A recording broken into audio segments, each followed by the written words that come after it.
So with that being said, I've got a guest that's going to come up and share a little story. General Robert Shadley. He's a retired Major General. And he, minding his own business, training people, serving in Vietnam, serving in Desert Shield, Desert Storm in Iraq, Operation Uphold Democracy in Haiti, training thousands of staff, people, combat, and then comes to a leadership position at a school, Ordnance Training Center in Aberdeen, is that Maryland? And comes up with a problem, and he's on the hot seat. He's got a book that he actually wrote, and I was just watching Saturday Night Live, an old episode in 1996 that this was on the Saturday Night Live news weekend update or whatever it was. And my buddy was there, and he had to make a response about what had happened.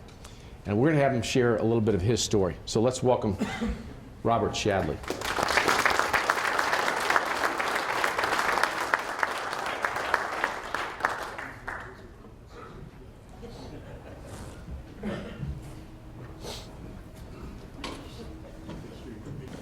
Okay, now we're using the mic. Go back to 1996, which Joe mentioned. I'm the commanding general of a large training base in the Army. We trained about 25,000 students a year, 64 different technical skills, 11 different installations around the country. At one of those, we uncovered an insidious, basically crime ring of instructors who were trying to see how many young women, female trainees, they could sleep with. And these men were 35 years old, married, and their victims were 18 and 19-year-old privates. Long story. I won't bore you with all the details. It's all in the book. We came down to a choice of what to do when we started to unravel this scandal. It was either suppress it and make it go away, or do the right thing and find out who was victimized by these guys and get them care. So what we did is we said, okay, our number one priority is let's find out how many young women that went through our school had been victimized by these essential sexist terrorists. And so we went out and had trained investigators talk to all 990 young women who went through our school. Most of the students were males.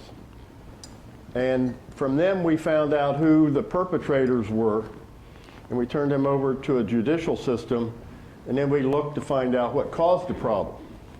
So our three objectives, and my wife is the one who told me what number one should be. She said the first thing you have to do is take care of the young women who were victimized. Oh, right. And so we set the objective, take care, identify the young women who had been victimized, get them proper care. From their statements, find out who the bad guys were, turn them over to a judicial system, and let's figure out what happened so this doesn't happen again. Well, as we started working through this, it was determined that what was happening at Aberdeen was happening throughout the Army, and not only throughout the Army, but through the whole military services, and it had been going on for years, going back to World War II. So we were working through this. We became a national media topic. My picture was on the front page of the New York Times, all sorts of news broadcasts on it. So for national agenda, political correctness overcame taking care of people who were victimized. And the four agenda that came about were, one was race. All of the perpetrators that we sent to court-martial were African American. The victims mirrored the ethnicity profile of the Army and the nation almost exactly. 68% were white, so we were accused of being racist. The second agenda, various women's groups that didn't want women in the military said, see, this just proves that we shouldn't have women in the military. We should get them out of the regular Army and have a separate women's Army Corps. Or the extreme was we should have women run everything and make the men work for all the women. And so the agenda of the role of women in the Army. The third agenda that came about was, let's find out who was responsible for this and persecute. Well, not persecute, but find them liable for making this happen. So that was me. That's another long story. And the fourth one, which really is the epitome of political correctness action. And that's when the senior leadership in Washington said, Aberdeen, where I was, and where we found out the problem, is an aberration. Sexual assaults in the military are only occurring at Aberdeen Proving Ground, Maryland. But we do have this little problem with sexual harassment throughout the military, and we're going to work on that. Because at that time, and it's true today, the United States military cannot function without women. There are not enough men eligible or capable of serving in the Army. 80% of young men in high school cannot qualify to serve in the military, either by physical or mental criteria. So we need women. So at the time, Washington could not have the military appear to be unsafe for women. So that became the overarching political agenda which overrode taking care of young women and some men who were victimized. So, and I could talk about each of those four national agenda and how the political correctness aspect came into play. But if you all have any questions. What was the result? What ended up being the core of what was finalized? Well, not everyone agrees with me, but the objective in Washington was to make the problem go away. So nothing really was done to solve the problem of sexual assaults in the military, which had been going on for like 50 years, which now everyone knew about, and we should attack the problem. We wanted to kind of sweep that under the rug. And then 9/11, 2001 hit, so we became then focused in the military and the government on the global war on terror. So that took a back seat. And then in 2010 up to 2012, to his credit, President Obama put his finger in the chest of the military leaders and said, you guys fix this. But I think what happened, and no one has argued with me about this, but I think from 1996, when we uncovered this, until 2010, when the government really got serious about doing something about the problem, somewhere between 250,000 and 400,000 young people, both men and women, were sexually assaulted in the military. And so this is my lot in life now. I go around talking to military audiences, schools, universities, religious groups about eradicating the cancer of sexual assault, not only in the military, but other places, as well as its precursor, sexual harassment. This is not uniquely military. It's the same thing we see in the colleges, universities, in the Catholic Church. It's abuse of power, and it's insidious. 1 in 4 women and 1 in 6 men will be sexually assaulted during their life. 1 in 4 women and 1 in 6 men will be sexually assaulted sometime during their life. And we got to do something about that. So that's what I'm working on.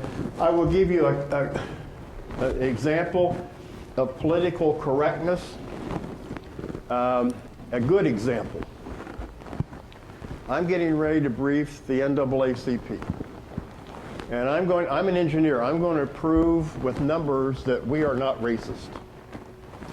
And so I have my briefing and I have my staff sitting around the table. And I said, okay, gang, what do you think? Oh, sir, you're wonderful. You're going to go knock him dead.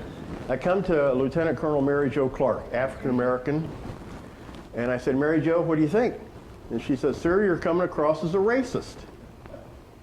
And I said, what the blank are you talking about? I'm not a racist. And she said, I know that, but that's what my black ears heard coming from your white mouth. And I use that in leadership groups, is if you're in a leadership position, your staff has got to be free to tell you what they really think. If you surround yourself with a bunch of bobblehead dolls that are going up and down, oh, sir, you're wonderful. Yes, you're great. You're the greatest leader in the whole world. You're going to screw up.